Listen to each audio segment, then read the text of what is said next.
I go by Brianca Jay. I write, I read, I illustrate, and I really just kind of focus on like digital storytelling in general. So yeah. So what got you into like being an author? I've always been into writing. So I remember very early on, people would go out for recess, and I was like, I'm just gonna stay in and write a story or draw a picture. And I guess like over time, that just kind of never went away. Just continued to kind of write and draw pictures. Where along the line, like, did you like think like, hey, I want to become an author? Like, was it something like you read and you were like, hey, I can do this too, or was it, I don't know, some sort of like life experience that happened? I knew I wanted to be a writer really early on. Like I knew I wanted to write and tell stories probably by around 8 or 9 years old. And I started getting like really good reception from like adults early on. So like camp counselors, teachers, like administration. I would get like awards or try to get my stuff published. So I knew I had a gift like earlier. And I think that kind of helped me stay motivated, helped me kind of keep working at it. Just kind of knowing that like early validation, I think, kind of helps anybody kind of keep doing a certain craft. No, I feel that. Cause I remember you told me like I think you like fell in love with writing like with your father being in jail. And so like, yeah, so my dad, yeah, that's true. So when 1998, my dad went to prison and he had like a 10-year sentence, and communication like really changed between us. So what happened was he would start writing me letters, and so I was like, I'll write him letters, and we did that almost on a weekly basis for about like 10 years. And sometimes I think about like, I don't know what I wrote in those letters. It's probably very embarrassing, but yeah, from that I just grew a habit of writing, and I think that habit of writing, and I became better because I was always practicing. And yes, when I first really knew how letters could connect and communicate and like heal, right? Like the therapy about kind of letting your emotions out. No, that's beautiful, and I thank you for like sharing that with me. Oh, no problem. But I don't know. I guess I want to get like more into like. I mean, you don't remember like anything like y'all wrote about, or like do you have like something like that stuck out to you? We wrote about. And when we communicated, I think for my dad, he was still trying to figure out a way to father me. So he was still seeking out ways to kind of make sure that I had certain values and certain core beliefs. So a lot of the things he wrote about was kind of telling me, you know, how to carry myself like a lady and how to interact with the world around me. And I probably would write about him probably like teenage angst. Like I really treated, it's so embarrassing because I think like, oh my God, what does he know about me? Because I would just like treat it like a diary. Like a long time as a child, I was just like writing whatever I was feeling and sharing it. And I wasn't thinking about someone's receiving it, reading it, and kind of bringing me feedback. And so I think I was very vulnerable and very open. And in turn, he would like really try to guide me and help me understand how to like navigate the society I was in, even though he couldn't like be a part of it. Oh, for sure.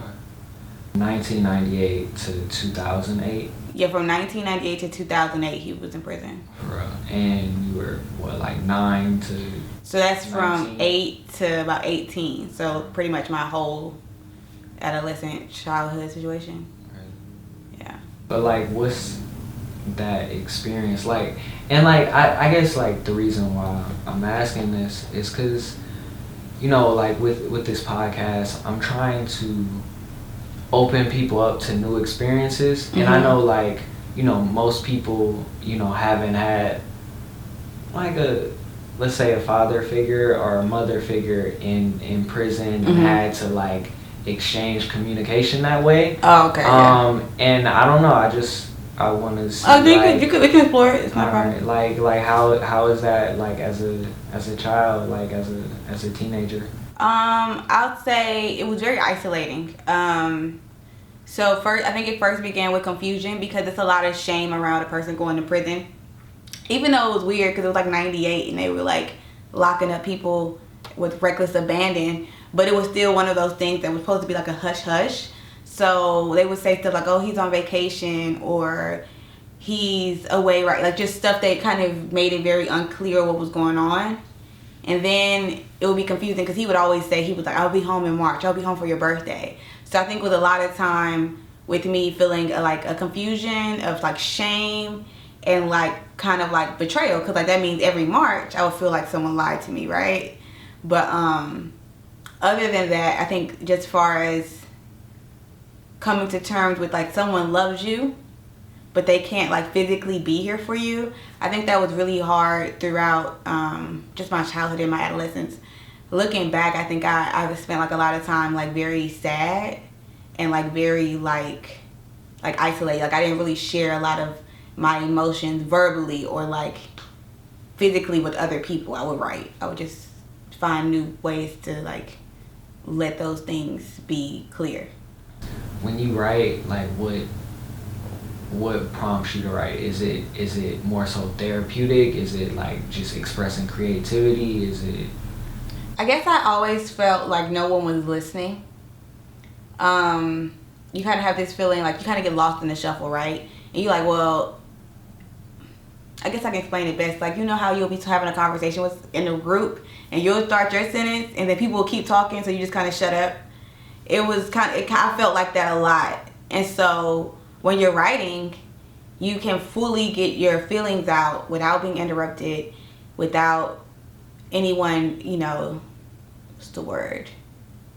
Like devaluing it. Like, oh, it's not that big a deal. You can just like express yourself however dramatic you want it to be, however silly, however little you wanted to make it or big you wanted to make it. You could do that without like the backlash or the lack of someone hearing you.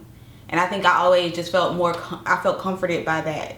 So I just continued to write. And then I didn't have that feeling of like, oh, I'm disrupting someone with my problems. I think a lot of times I would feel like I was bothering people.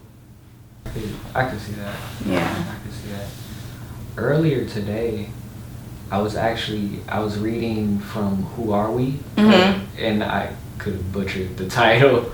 But but like you were in an anthology called Who Are We? Mm-hmm. Yeah, and I was reading about Minka, right? Mm-hmm. And I know like some of your story. Like I know you were in like a different schools. Like you were in like a majority like Hispanic schools. Right. Like growing up, was that like you in that story? Yeah. So Minka really represented that story. Is funny because it actually kind of happened to me that way. So Minka represented like one of those awkwardly, subtly racist type of moments that we all experience very early. I think a lot of times we think of racism like to be something really big, and we forget to think about the micro things that over time build up to kind of wear on our self-esteem. And so I just wanted to explore that with that character. I would like to talk about like how that collaboration went down. Like how is his name Maynard? Yeah, Trevor Maynard. Yeah. So like how did he like decide who to pick? How did he reach out, or how did you reach out to him? Like yeah, so he was having, and this is I really don't like personally know him at all. He's like, I think he's in the UK. That's the power of the internet. Like that's the power of the internet these days. Like I think he's way in the UK, but he does like poetry and short story anthologies yearly. And so this one was like the 2020 Cunningham Short Story Writers Awards. And so I think he had hundreds of submissions. And at first I was waitlisted. He was like, oh, we're thinking about your story. And I was like, oh, okay. And then maybe 4 or 5 weeks later, he's like, yeah, I really want to include this in my work. And so that was one of the ones he published. And so I just applied for the awards. I just kind of shoot my shot. I do it to everybody. I just throw all types of submissions in the bucket to see what happens. This was like your first time being published? I mean, like in a book, or? This was one of my first short stories to be published because I've worked academically for the most part. So I spent a lot of time working like with TSU. So I helped them write the Our Story series. they go over the history of the university and the different presidents and stuff. So I helped on certain projects similar to that and conferences and academic conferences. But I think for 2020, I wanted to really focus on getting back into like my own personal writing and doing things and projects that kind of catered to me. And so I started doing my short stories, and I started doing things that just kind of told the stories I wanted to tell. What sort of stories do you try to tell like now, and like what? I guess like what's your style? Like what sort of stories do you like to tell? The kind of stories I like to tell range. Like it is like a wide range. So I really get to explore a lot. So I do children's stories where I just get to have fun and be silly and play with like sounds and play with just words that'll enact a feeling and evoke emotion. But then I also write for adults too, right? So I write short stories and poetry and things of that nature. And when I do that, I try to explore like the true human condition. So I really try to be honest. And I think that's something you hear from a lot of writers.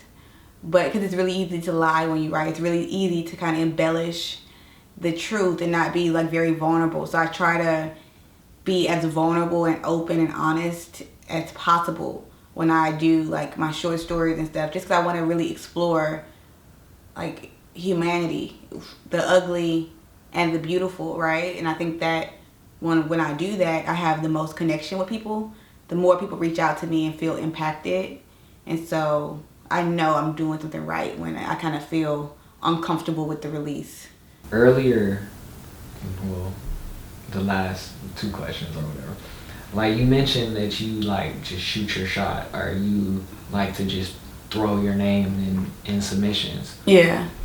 So like I'm guessing, you know, you hear no a lot, you know, and like I want to know like how that impacts you, like hearing no, and like how do you like get over that and like forget it, let me just go again. So yeah, as a writer, rejection is a part of the game. So I hear no way more than I hear yes. I may hear 4 yeses and hear 90 no's. You know, yeah, like as a writer, you're it's more common for me to hear a no than a yes. Like I'm more accustomed, and I expect to hear no. And so when I started submitting, I kind of tried to put it in my mind that I was going to hear no. So this a quote I love to remember from Forbes I read. It was like, the average person hears 39 no's before they hear a yes. So I read that and I was like, cool. So I got to submit at least 40 times. Like that it's just numbers. And I think that takes all the emotion out of, they said no or they said yes. It's just a numbers game. Like someone is bound to like what you have. You just have to make sure you give it like its best opportunity. But because I've heard no so much, I feel really confident now. Like I don't feel like it's nothing a person could say to me professionally or personally that would like break my spirit. Like there's nothing another person can do that can get me to lay in bed for a few days at this point. Like, oh, you don't like me? Oh, okay.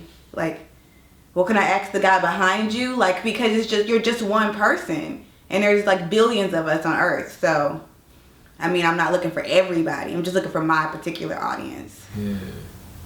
Yeah, nah, it's tight. Because, I don't know, my dad, he has this thing of like, if you don't ask, the answer's always no. Right. But, you know, if you like put your name in the hat, like, or ask, you know, like, you could very well get a yes that will like change the whole circumstance. But if you don't ask, like, you just kind of just stuck in that same like spot, you know. So I get that when I hear you talk about this.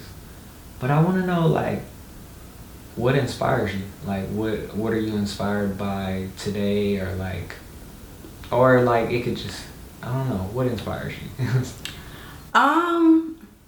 What keeps me going and it keeps me inspired is just that there's so much more to do, right? It's so much more to say. Like, after I finish a story, sometimes I could by the time it gets published, I could care less to read it. Like by the time it reaches the audience, I've been done with it for months. And so I always have like more and more to say. Like I always have more to explore and more to talk about. And I think that keeps me inspired. Relationships are always a fun way. It's like just fun, right? They're always a good place to talk about and explore. You can always get a story out of that. Working with kids is incredibly exciting all the time. So I can just hear a sentence or a phrase in a weird circumstance. I'm like, oh, that's a story in itself. And so I think just life, right? Keeps me inspired every day. No, that's pretty tight. All right, so I haven't read Fuzzy Socks yet. Honestly, I didn't remember it was out. But I was listening to your author meetup speak thing. And it was funny because you had mentioned the story about like Levi trying to get Levi to tell his grandmother like, hey, I don't really like socks. Right, like I don't like it. Yeah. So like that's cool that you get I guess you get some of your stories from like everyday life. Yeah. Like one of the things I like about like reading, and like you've talked about this before as well, but like reading has like the ability to like take your mind to a whole nother place, or like, you know, bring out a whole nother perspective of somebody's like life, or you know, if like I guess if you could talk about like that, you know, or like in different aspects of where reading has took you to another place. Yeah, I mean, so for me, like reading is something that I find to be one of those things that expand our reality, right? So it's the idea that we are highly impacted and influenced by our environment. But every time we open a book, our environment expands just like a little bit more. And I think even now I'm to the point where I don't really want to read books from American culture. Like now I want to explore Russian literature and British literature and Argentinian literature, because now I'm exploring these cultures, these ideas, and I can bring it back and see how can I make the reality I have a little bit better, a little bit different. Because it's like traveling in a way. Like you don't know what you're missing until you get there, right? You don't know what you didn't know until you've read. And that's why I always champion the idea of just reading and exploring. And I think that's the most open-minded people you meet are the ones who are like consistently having a book in their hand. All right, so like what's like your writing process like when you like, is there a way like you start, like is there an idea that kind of hits you? Like I mean, I know you talked about it a little bit already, but like when you're writing these stories, can you take me through like how it is when you start to... I guess starting the hardest part of writing a story, right? Sitting down, approaching the page is probably the most difficult part of writing a story. I do that part first, naturally. Do that, no edit, no thought, just kind of scribble. I call it the shitty first draft.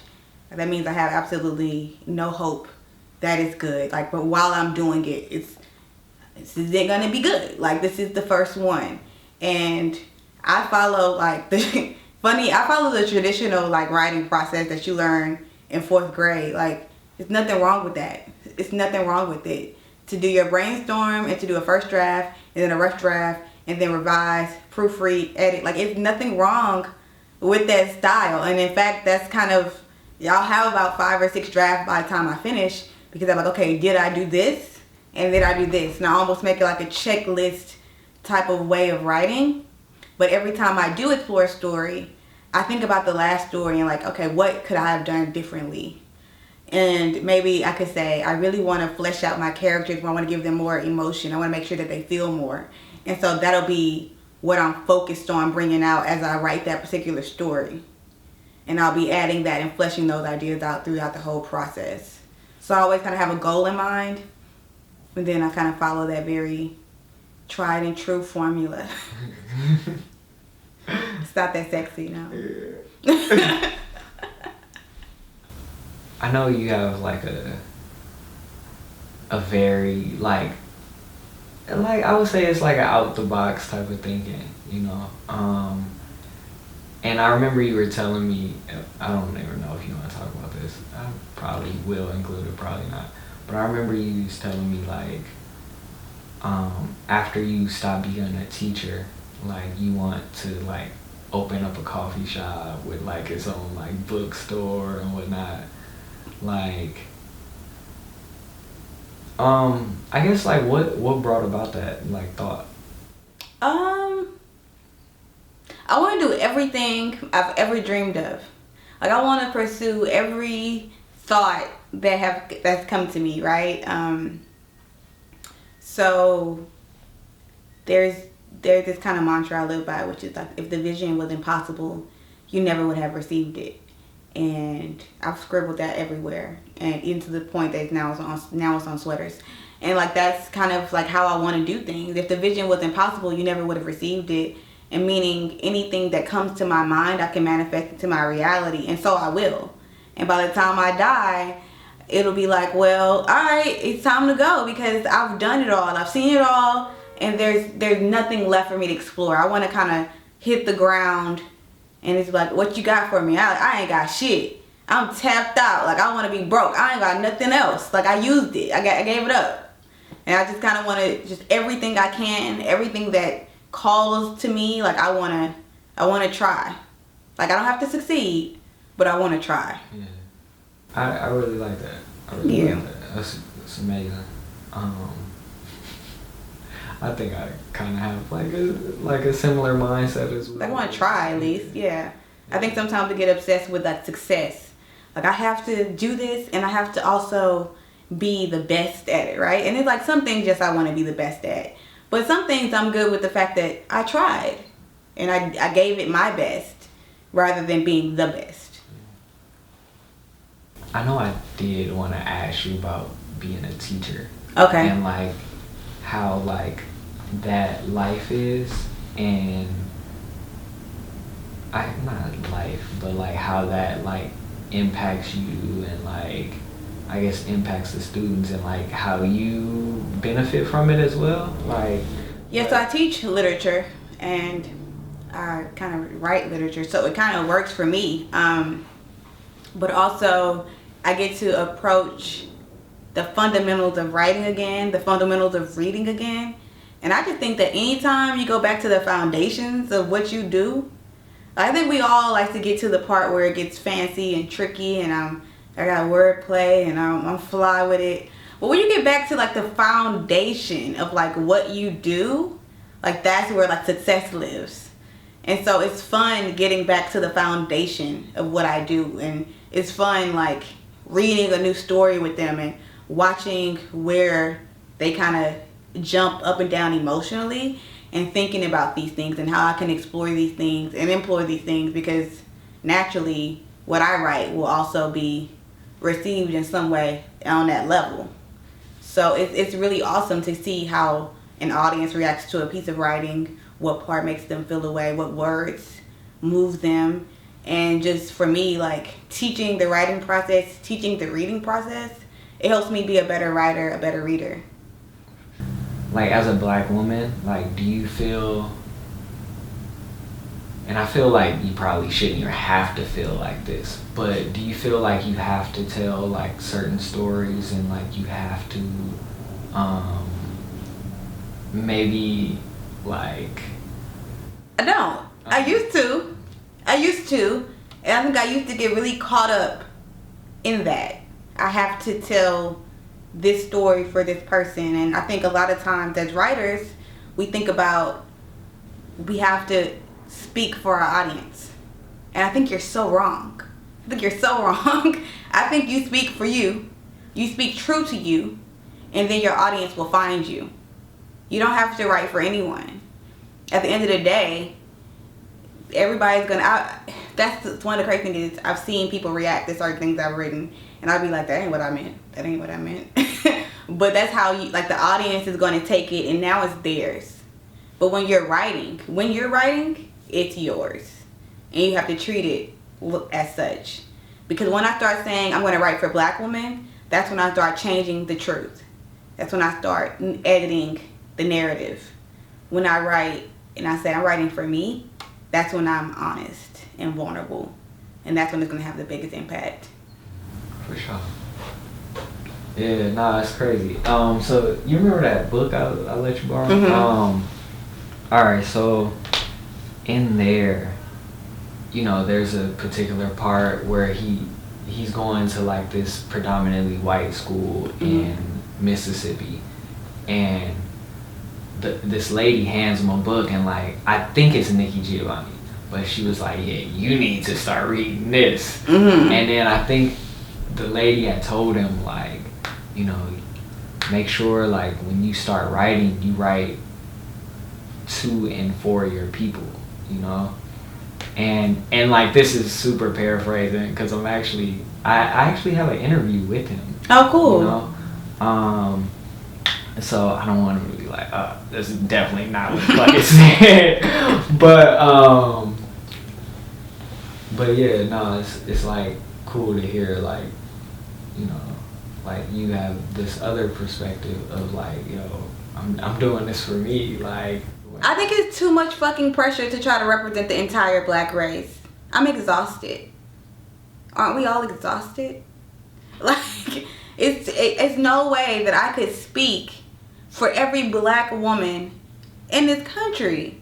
We have different classes, we have different socioeconomic statuses, we have different gender roles that we like to perform, different occupations, different neighborhoods and that we've grown up in. Like, there are so many variables. What type of fucking lunatic or narcissist would I be to think that I could even take on that task? Like, no, I can write, and the people that enjoy my writing is who I write for, whoever that person may be, right? Like, I see Mickey Kendall, like Hood Feminism. She wrote a book about what it's like to be a marginalized woman in America, but the majority of that book was written to educate white women. It's not that she's not, you know what I'm saying? Like, I read it, I enjoyed it, but I wasn't her target audience. But it was okay. I still appreciated the work that was being done, even if it wasn't something that was written for me. But I think Zora Neale Hurston, who is like one of the founders of the Renaissance, found herself blackballed and penniless when she died, but she held true to like what she believed in. And she wrote some of the most honest works in like American literature that didn't try to change the scope of who black people were. And I always thought that was really cool, because when you read her stuff, you hear the grammatical errors, you hear the colloquialisms, you see how black people joke and ha ha and he he. And I think about how she was really attacked because they wanted her to make black people seem like white people, but we're not. And so when I get to read her stuff, I get to enjoy the reality of what the Florida swamps was like, right? Rather than reading Gone with the Wind, which we all know was completely made up for a propaganda scheme. And so I'd rather just read the truth. Yeah.